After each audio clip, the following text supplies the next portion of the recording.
અમદાવાદ પોલીસની મોટી સફળતા. રાજસ્થાનના ઉદયપુરમાં થયેલા ચકચારી બિચ્છુ ઘાટી હત્યાકાંડના 2 મુખ્ય સૂત્રધારો હવે પોલીસના સકંજામાં છે.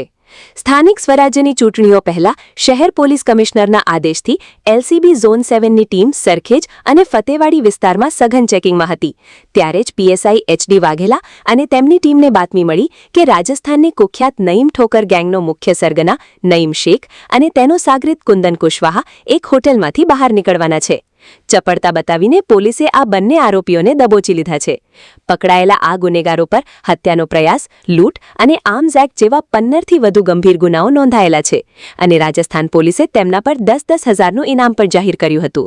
રિપોર્ટર શરીફ ખાંચી, અમદાવાદ. 25/4/2026 સ્થાનિક સ્વરાજ્ય ચૂંટણી અનુસંધાને અમદાવાદ સિટી પોલીસ ઘણી બધી એલર્ટ મોડમાં હતી અને તે દરમિયાન એલસીબી ઝોન 7ને બાતમી મળી હતી કે ઉદયપુર શહેરમાં ગેંગ વોરમાં થયેલા મૃત્યુમાં 2 આરોપી, એના જો 2 મુખ્ય આરોપી છે એ સરખેજ વિસ્તારમાં ફરે છે. એના તરત જ એક્શન મોડમાં આવીને એલસીબી ઝોન 7એ બંનેના ધરપકડ કરી હતી અને પૂછપરછ દરમિયાન તેની ઓળખ જાવેદ ઠોકર, નઈમ ઠોકર ગેંગના એ ગેંગ કરીને એની ઓળખ આપી અને નઈમ ઠોકર ગેંગના મેઇન સૂત્રધાર નઈમ શેખ અને બીજા કુંદન કુશવાહા કરીને એની ઓળખ આપી.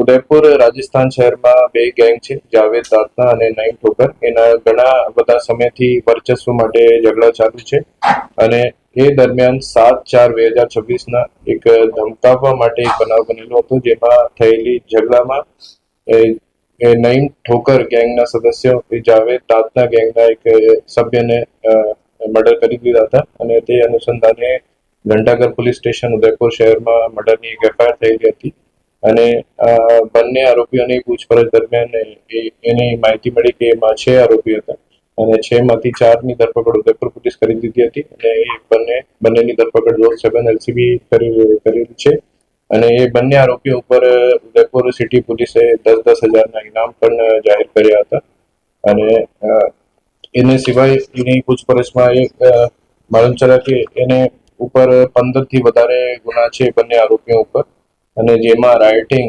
307 attempt two murder, arms act અને ઘરફોડ એવું ગંભીર ગુના બંનેની ઉપર છે અને આર્મ્સ એક્ટમાં સજા પણ પામેલી છે.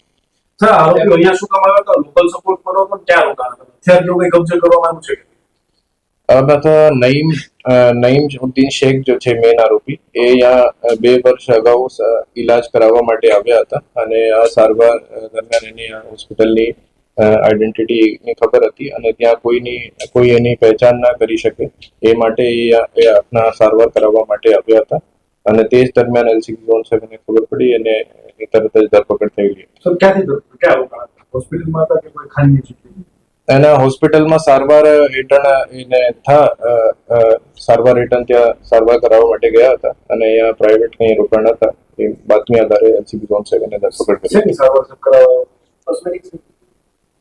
ના, એના ટેસ્ટિકલ્સમાં કઈ પ્રોબ્લેમ હતી અને એ જ દેખાડવા માટે અને એની જાંચ માટે અહીંયા આવ્યા હતા. અહીંયા પ્લાન શું હતો? અહીંયા સ્થાયી થવાનો પ્લાન હતો કે અન્ય કોઈ પ્લાન? એ 20 દિવસથી ફરાર હતા અને અહીંયા થોડા ઘણા સમય અહીંયાથી પસાર થઈ જાય અને તે માટે તે પછી એ ઉદયપુર પોલીસે એને ના અટકાવી શકે એ માટે ત્યાં ફરતા હતા. સર, આટલા દિવસથી અહીંયા જ હતો કે હમણાં જ આવ્યો હતો?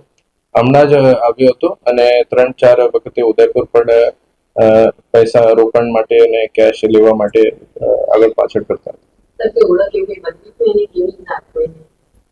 ઓળખ નથી બદલી હોતી અને જો એના સાચું નામ હતું નઈમુદ્દીન શેખ, એને સારવાર લીધી હતી. અહીંયા અમદાવાદમાં એના કોઈ પહેચાન વાળા છે નહીં, એ માટે જ અમદાવાદ સારવાર કરાવવા માટે આવ્યા હતા. ઉદયપુરમાં એની કોઈ પણ ઓળખ થઈ જાય એવી શક્યતા હતી, એ માટે જ અમદાવાદ આવ્યા હતા.